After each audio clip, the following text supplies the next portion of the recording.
Hi guys, jirtanii akkam jirtu fayyuma keessanii nuti nagaa jirraa galata rabbii egaa naguma keenya fayyuma keenya jirra. Sinoo akkam nuuf jirtanii jajjabaattanii jiru simbiratti akkam maal fakkaatti nu biratti hunduu bareeda. Naguma keenya jirraa fayyuma keenya siniin jennaa. Egaa arras deebinee dhufnee jirra. Har'ammoo maal seetanii maalan qabadhee sinii dhufe seetan. Gaaf tokko jechuudha yeroo darbe baatiin guunne akkamii baatiin guunne ara torbee sadii na fakkaate viidiyoo waa'ee manaa isinii hojjedheen ture viidiyoo jechuudha isinii waraabeen ture jechuudha mana san amma hiriyyaa bakka akkuma hiriyyumati jechuudha suudii jirti jechuudha amma mana san bitadhu maleette manni akkuma isinitti agarsiise kaaree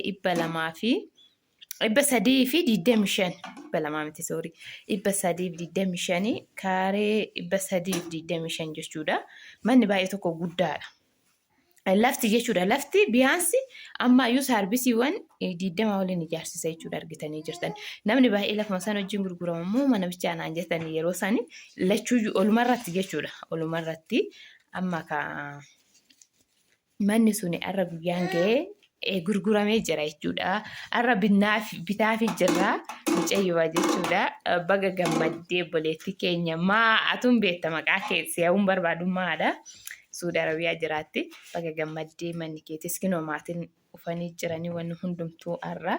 Anis amma mataa kee manaan hojjisiisadhee finxiran deemareen natu biteef waan ta'eef garuu jechuun ani laaleef malee kan bitee maatiidha. Birriin irratti galee osoo hin taane maatii ani bitee ishii maatiitti himtee maatii ani bilbilaan qunnamnee maatiin dhufanii laalanii fi jaalatanii obboleewwan haati abbaan hundumtuu jaalatanii binna jedhanii walii galanii abbaa manichaa wajjin wal mari'atanii walii galanii bitan jechuudha. Waan hunduu uume manichi waan hundaa qabaa. Egaa manni waan hundaa fixatee jira jechuun waan hundaan qabaa kaartaa bakka guddaadha laftillee 325 akkuma isiniin jedhe akkuma argitanii egaa manichi keessi isaa koornisii fi chaakii bichaa qalamii bichaa tafe jechuudha. Qalamii balballis maqaan itti galee jira laftis daladalamee jira lafti garuu saraamikii goowwaa barbaada saraamikii goowwamuu hin danda'a yookiin garafsiisu gin biyyaan daladalamee jira waan hundaa fixate waagaan isaa meeqeettume waan hundaa fixate arruma tana itti galeetanii balbala itti galfayee itti galee yennaan itti galuu bichaadha dhugaa waaqaa maaliif keessi isaa lassaname wanni hunduu as takakkalame qalamii dibamuu bichaadha jechuudha maal baay'een osoo qalamiiyyuu hin dibine akkanumatti keessa taa'anii miti barbaadiya. Innaa waagaan isaa baay'ee tokko rikaa ishee dhugaa dubbachuudha fi gaafa san aga 900 abbaan manichaa miliyoona yaamaa ture miliyoona irraa bu'ee bakka biraatii mana argatee miliyoona irraa bu'ee jechuudhaan harkaa badee Riqaan bitamee 800 jechuudha.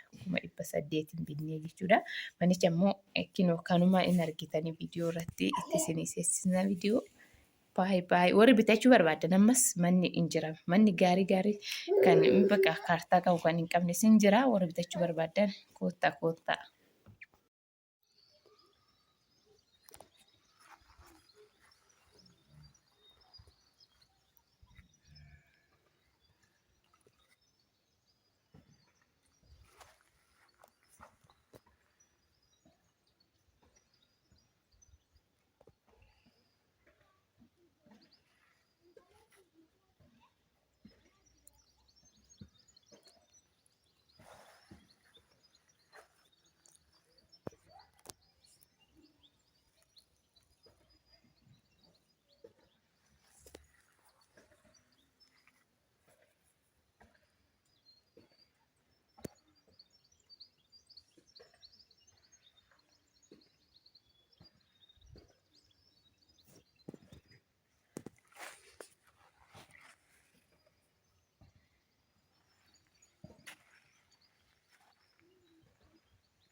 Kanaadha jechuudha manichi bal'atuun isinitti himte suni.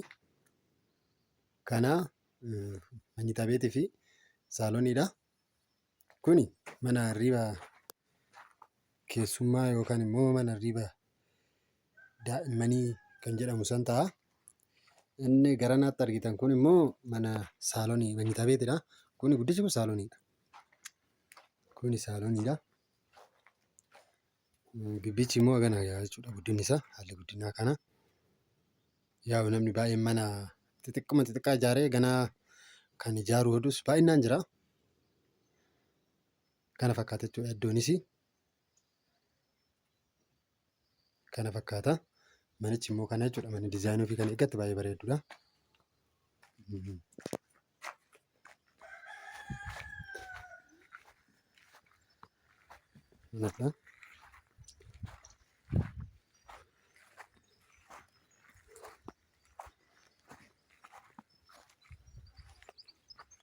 Keechi isaa dildaaluun kan gale. Dildaaluun keechi isaa daladalamee jira. Yaa'u chaakii fi liishoo qofa hormaataa gootee barbaadde siraamikii yoo barbaadde liishoodhaanis akkasitti itti galuu dandeessa. Minxaafii laxxafattee. Namoonni immoo qacarraa taatanii kan biraas namoonni biraan barbaadna waan jettan kaaree 325 kun lafti isaa guddinni.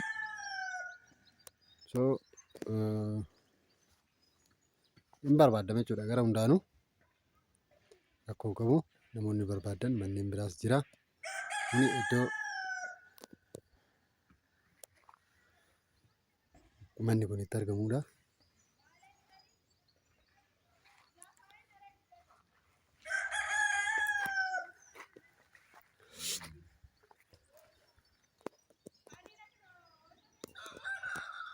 Kanaaf namni immoo akka carraa taatanii mana biraa nuu barbaadaa kan jettanis yoo jiraattan suni barbaadamuu danda'a jechuudha.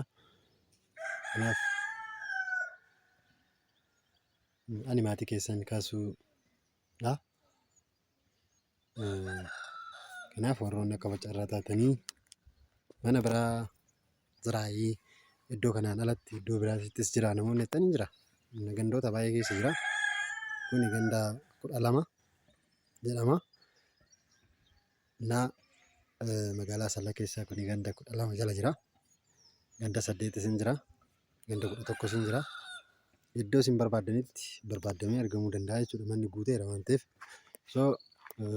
Namoonni nuufis barbaada namoonni jettanii jiraattan isiniif barbaaduu dandeenya jechuudha. Isiniif arguu dandeenya jechuudha. Kanaaf kana fakkaata. Manichi kana jechuudha. Keessa isaas isinitti agarsiiseera. Balbala tokko maskootiin garanaan jira. Tokko immoo garanaan jira. Manyita beetii fi mana hirriba keessummaa yookaan mana hirriba daa'imaa san jechuudha. Daa'immanii kan jedhamu sani. Kana fakkaata. Viidiyoo kana ilaaltanii dhiisuu deemtan sheer gochuun ilaalaas ni jedha. Sanaan galateeffadhaa. Viidiyoo biraatiin immoo walitti deebinutti ciao.